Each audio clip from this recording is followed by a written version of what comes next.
Friends ఇది 2026 సంబంధించిన Dominar 250 vehicle. So ఇప్పుడు మనం కంప్లీట్గా రైడ్ చేయబోతున్నాం. రైడ్ చేసి మొత్తం నా రైడ్ ఎక్స్పీరియన్స్ అంతా మీతో షేర్ చేసుకుంటాను. సో ఫస్ట్ ఆఫ్ ఆల్ దీని ఒక 360 డిగ్రీ వ్యూ చూడండి. సో ఇక్కడ చూసుకుంటే ఎల్ఈడి హెడ్ ల్యాంప్ సెటప్ ఉంటుంది, ఎల్ఈడి ఇండికేటర్స్ ఉంటాయి, 37mm యూఎస్డి ఫోక్స్ ఉంటాయి, ఫ్రంట్ సైడ్ 100 సెక్షన్ టైరు, అలాగే 300mm డిస్క్ బ్రేకు, అలాగే డ్యూయల్ ఛానల్ ఏబీఎస్ ఉంటుంది. ఇక్కడ ఇంజన్ డిపార్ట్మెంట్లో చూసుకున్నట్టయితే ఇక్కడ కంప్లీట్గా 248cc ఇంజిన్ అనమాట, 27 PS పవర్, అలాగే 23 Nm టార్క్, పెరిమీటర్ చాసిస్, అలాగే double bar exhaust, 230mm disc brake, back side 130 section tyre, LED tail light, sprint seat, 15 litre tank, fully digital meter, wide handle bar. So ఇది దీని యొక్క complete specs అనమాట. ఒకసారి seat height చూసుకున్నట్టయితే ఇక్కడ 800mm అనమాట. So కొంచెం నాకు ఫ్లాట్ ఫుట్ అయితే ఉందన్నమాట. 800mm అయినప్పటికీ నేను 5.8 హైట్ ఉన్నాను. అండ్ వెయిట్ చూసుకున్నట్టయితే ఇక్కడ కంప్లీట్గా 168 kg kerb weight. So literally చెప్పాలంటే మనం ముందుకి వెనక్కి మూవ్ చేయాలంటే మాత్రం కొంచెం ఇబ్బందిగానే ఉంటుందన్నమాట. అలాగే ఒకసారి మీకు ఎగ్జాస్ట్ సౌండ్ వినిపిస్తుంది చూడండి. డబుల్ బెల్ ఎగ్జాస్ట్ సౌండ్ చూడండి. వామ్మో అరుస్తుంది రయ్యా. ఇక్కడ మనం ఎగ్జాస్ట్ ఇస్తున్నప్పుడు మనం చూసుకుంటే కొద్ది వైబ్రేట్ వస్తున్నాయి. ఇక్కడ చూసుకున్నట్టయితే మనకి బాగుంది క్వాలిటీ అనేది, బ్రేక్ క్వాలిటీ అనేది. ఓకే, ఫస్ట్ గేర్ అయితే వేసా, చూద్దాం దీని పర్ఫార్మెన్స్ ఎలా ఉంది ఏంటనేది. మనం రెగ్యులర్గా ఆ రోడ్డు వెళ్దాం కదా, ఈసారి మనం మార్చుదాం రోడ్డు.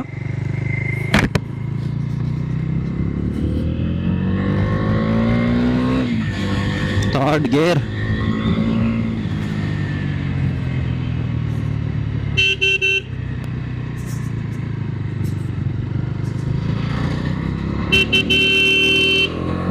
చూద్దాం పర్ఫార్మెన్స్.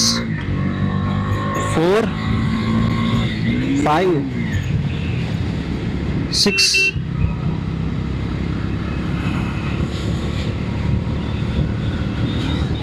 యాక్చువల్గా మనం బ్యాక్ సైడ్ రోడ్ వెళ్తేనే మనం థ్రాట్ల్ అనేది బాగా ఇవ్వటానికి ఉంటుంది. బట్ ఇటు చూసుకుంటే కొంచెం ట్రాఫిక్ అయితే ఉంది.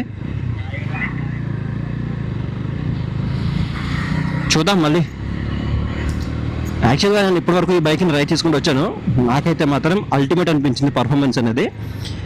మొత్తం మీకు క్విక్గా అయితే చెప్తాను ఒక్కొక్క డిపార్ట్మెంట్ గురించి. అయితే ఫస్ట్ మనం ఇంజన్ పర్ఫార్మెన్స్ గురించి మాట్లాడుకుందాము. ఇది 248cc liquid cool DOS engine అనమాట. 27 PS పవర్, 23 Nm టార్క్ అనేది ప్రొడ్యూస్ చేస్తుంది. మనకి ఫస్ట్, సెకండ్, థర్డ్ గేర్లో చూసుకుంటే మనకి కొంచెం అప్పుల్లో అయితే మాత్రం మిస్ అవుతుంది, కొంచెం లాగ్ అయితే మీరు నోటీస్ చేస్తారు. బట్ మిడ్లో మనం 4th గేర్ వేసిన తర్వాత 5, 6లో మాత్రం టాప్ నాచ్ పర్ఫార్మెన్స్ మీరు అయితే ఎక్స్పీరియన్స్ చేస్తారు. సో ప్రజెంట్ నేను 6th గేర్లో అయితే ఉన్నాను. సో అసలు నెక్స్ట్ లెవెల్ పర్ఫార్మెన్స్ అయితే ఉందన్నమాట. అండ్ వైబ్రేషన్స్ గురించి మాట్లాడుకున్నట్టయితే లిటిల్ బిట్ వైబ్రేషన్స్ అయితే నోటీస్ చేశాను నేను.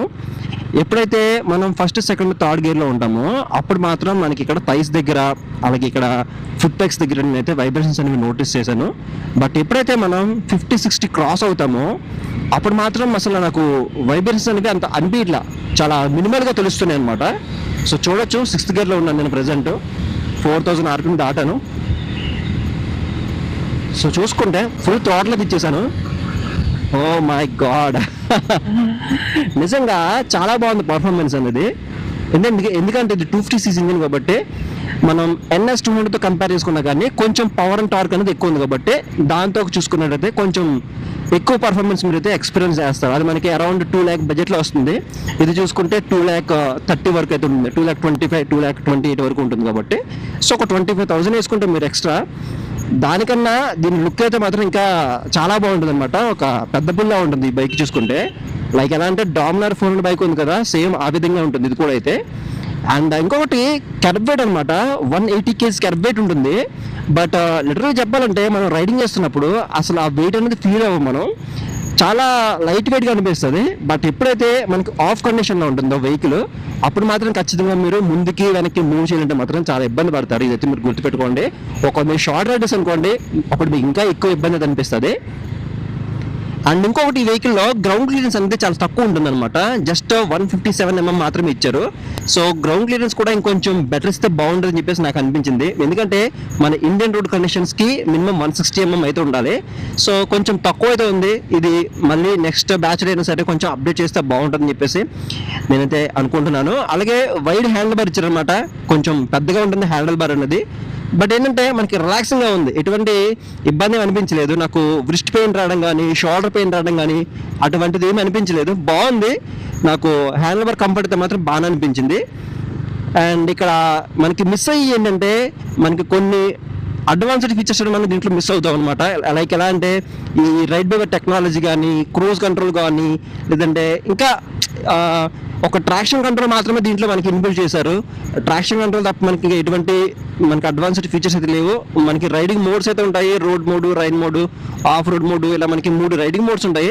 బట్ ఏంటంటే మనకి ఈ రైడ్ బై టెక్నాలజీ కానీ, క్రూజ్ కంట్రోల్ ఫీచర్ కానీ, లేదంటే మనకి స్విచబుల్ ఏబిఎస్ కానీ అలాంటి ఫీచర్స్ అయితే దీంట్లో మనకి లేవు. మనకి ఏంటంటే అక్కడ ఆ ఫీచర్స్ అన్ని కావాలనుకుంటే మళ్ళీ అక్కడ NS 400Z అయితే ఉందన్నమాట. సో ఎందుకంటే బజాజ్లో మనకి ఒక్కొక్క డిపార్ట్మెంట్లో ఒక్కొక్క వెహికల్ అయితే ఉండదన్నమాట. మనం ఒక 10,000 15,000 మనం పెంచుకుంటే కనుక మనకి అక్కడ ఇంకా బెటర్ వెహికల్స్ వస్తూ ఉంటాయి. సో మీకు ఒకవేళ స్ట్రిక్ట్ బడ్జెట్ అడుగుంటే కనుక అప్పుడు మీరు ఈ వెహికల్ కన్సిడర్ చేయొచ్చు. బట్ ఏంటంటే మీకు అడ్వాన్స్ కొన్ని ఫీచర్స్ అనేవి కావాలనుకుంటే మాత్రం అప్పుడు మీరు NS 400Z అనేది ఇంకా మీకు బెస్ట్ చాయిస్ అవుతుంది అనమాట. బట్ ఏంటంటే ప్రైస్ అనేది మీకు ఒక 20,000 to 30,000 మీకు ఎక్స్ట్రా అవుతుంది NS 400Z అనేది. అలాగే మీరు ఒకవేళ డామినర్ 400 తీసుకున్నా కానీ, లైక్ డామినర్ 350 అయింది కదా ఇప్పుడు అది, సో అది తీసుకున్నా కానీ దాంట్లో కూడా మనకి అడ్వాన్స్డ్ ఫీచర్స్ అయితే ఏమీ లేవని చెప్తాను నేనైతే. అండ్ కన్సోల్ అయితే మాత్రం బాగుంది, విజిబిలిటీ అయితే మాత్రం బాగుంది, అలాగే ఫీచర్స్ కూడా బాగానే ఉన్నాయి. బట్ ఏంటంటే దీంట్లో మనకి కొన్ని అడ్వాన్స్డ్ ఫీచర్స్ అనేవి మిస్ అవుతున్నాయి. అండ్ ట్యాంక్ కూడా ఇక్కడ మనకి ఫైబర్ బాడీతో మనకి ట్యాంక్ అయితే ఇచ్చారనమాట. సో ఎవరైనా ఫ్రంట్ ఏదైనా లగేజ్ కానీ ఏదైనా పెట్టుకుని క్యారీ చేయాలంటే మాత్రం కొంచెం ఇబ్బంది అయితే అవుతుంది. అండ్ E20 క్యాబిలిటీస్ వస్తుంది, టైప్ ఏ ఛార్జింగ్ బోర్డ్ ఇచ్చారు ఇక్కడ. అండ్ స్విచెస్ క్వాలిటీ కూడా బాగుంది. ఒకసారి బ్రేకింగ్ బై చూద్దాం మనం, ఒకసారి ఫాస్ట్గా వెళ్ళి 6th గేర్ కూడా వేసా చూద్దాం. నేను ఫాస్ట్గా వెళ్తున్నా. ఓకే, బాగుంది, బ్రేకింగ్ బైట్ అనేది బాగుంది. ఓ మై గాడ్, ఏంటంటే మనం ఫుల్ థ్రాటిల్ ఇస్తే మాత్రం దూకుతుంది ఖచ్చితంగా ఫస్ట్ సెకండ్ థర్డ్ గేర్లో. బట్ ఏంటంటే మనం స్లోగా ఇస్తే మాత్రం కొంచెం ల్యాగ్ అయితే నోటీస్ చేస్తాం. అండ్ బ్రేకింగ్ బైట్ అయితే మాత్రం బాగుంది. ఫ్రంట్ బ్రేక్ అయితే మాత్రం ఎక్సలెంట్గా పడుతుంది. బ్యాక్ సైడ్ బ్రేక్ కూడా పర్లేదు, మరి అంత వరస్ట్గా ఏం లేదు, కానీ బ్యాక్ సైడ్ బ్రేక్ కూడా మనకి ఎంగేజ్ అయితే అవుతుంది. ఒకసారి మీకు దీని యొక్క టర్నింగ్ రేడియస్ మీకు చూపిస్తాను చూడండి. కొంచెం ఫ్రంట్కి వెళ్దాం, ఇప్పుడైతే మీకు బాగా తెలుస్తుంది. ఓకే ఓకే, బ్యాక్ సైడ్ ఏం రావట్లేదు కదా. ఓకే, మొత్తం హ్యాండిల్ బార్ అయితే తిప్పేశాను. చూద్దాం, కొన్ని వెహికల్స్ వస్తున్నాయి చూడొచ్చు. నేను ఎంత టర్న్ చేసినా కానీ హాఫ్ రోడ్ కానీ ఎక్కువ పట్టింది. సో మీరు చిన్న చిన్న రోడ్స్లో మీరు దీన్ని అయితే టర్న్ చేయలేరు. ఇంకొకటి ఈ వెహికల్ ఏంటంటే సీట్ అనేది కొంచెం మనకి హార్డ్ అవుతుంది అనమాట. అంత సాఫ్ట్గా అయితే ఏం లేదు, క్వశ్చనింగ్ లెవెల్స్ అనేవి, ఇదైతే మీరు గుర్తుపెట్టుకోండి. And back side PN seat కూడా మనకి మరి అంత సాఫ్ట్గా ఏమి లేదు, కొంచెం హార్డ్గా ఉంది సీట్ అనేది. కొంచెం ఫోమ్ క్వశ్చనింగ్ అనేది ఇంప్రూవ్ చేస్తే బాగుంటుంది. అండ్ ఇక సస్పెన్షన్ గురించి మాట్లాడుకుంటే బాగుంది, సాఫ్ట్వేర్ సైడ్ కాకుండా అటు హార్డ్గా కాకుండా మనకి మీడియంగా అవుతుంది అనమాట. సో ఫ్రంట్ బ్యాక్ కూడా మనకి ఆ విధంగా అది ఉంది. సో పిల్లలంతా రైడ్ చేస్తే మాత్రం కొంచెం సాఫ్ట్ అయితే అనిపిస్తుంది, ఎందుకంటే నేను కొంచెం వెయిట్ తక్కువ కాబట్టి కొంచెం హార్డ్గా అనిపిస్తుంది నాకు. అండ్ చాసెస్ ఫ్రేమ్ అయితే మాత్రం one of the best chassis అనమాట. మనకి NS 200లో కానీ, ఈ NS 400Zలో కానీ, నెక్స్ట్ ఈ డామినర్లో కానీ కంప్లీట్గా మనకి పెరిమీటర్ చాసెస్ అయితే ఉంటుంది. సో స్టెబిలిటీ అయితే మాత్రం మనకి చాలా బాగుంటుంది ఈ వెహికల్ అయితే.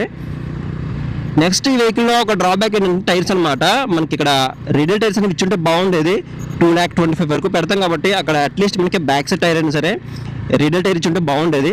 సో కాస్ట్ కటింగ్ కోసం వెళ్ళి ఇక్కడ మనకి రేడియల్ టైర్స్ అనేవి మిస్ చేస్తున్నారని చెప్పొచ్చు. బట్ టైర్ స్క్రిప్ అనేది బాగానే ఉంది. అట్లీస్ట్ మనకి బ్యాక్ సైడ్ 140 సెక్షన్ టైర్ ఇచ్చుంటే బాగుండేది. ఇక్కడ మనకి కేవలం 130 సెక్షన్ టైర్ మాత్రమే ఇచ్చారు. సో ఇది మొత్తంగా అయితే ఈ బైక్ ఒక కంప్లీట్ నా రైడ్ రివ్యూ అవుతుంది అనమాట. సో మీకు ఇంకా ఏదైనా డౌట్ ఉంటే మాత్రం ఖచ్చితంగా కింద కామెంట్ సెక్షన్లో కామెంట్ చేయండి, మీకు రిప్లై ఇచ్చే ప్రయత్నం చేస్తాను. సో నెక్స్ట్ వీడియోలో మీకు ఏ బైక్ యొక్క రైడ్ రివ్యూ కావాలి, ఏ బైక్ యొక్క వాకర్ రివ్యూ కావాలో ఖచ్చితంగా కామెంట్ సెక్షన్లో కామెంట్ చేయండి.